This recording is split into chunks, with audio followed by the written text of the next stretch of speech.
Now, rents have increased here by over 85% since 2010, according to new figures out today. This is way above the European average over the same period.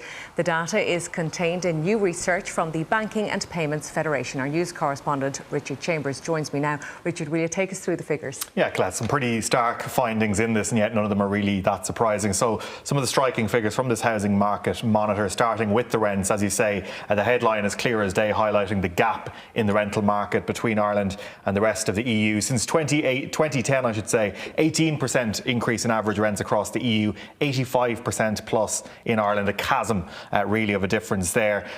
In terms of the gap then between rental prices, what people are paying in rents every month, and mortgage repayments, that's quite clear as well. About €1,000 in mortgage repayments average nationally, 1,400 in rent. In Dublin, that gap much broader. So the Banking Payments Federation of Ireland, whose CEO is Brian Hayes, former Fine Gael minister, he says really that the answer to the situation is quite clear, that there isn't enough houses being built across the country. The population has risen so much that we're really falling far behind what is happening in the rest of Europe. The population over the last 5 years increasing by 360,000, while the housing supply, a third of that, 120,000. So effectively they're saying that more needs to be done to build houses, and that simply isn't being done enough. And in fact, they say that there's been actually a slowdown in new builds commencing over the last 6 months.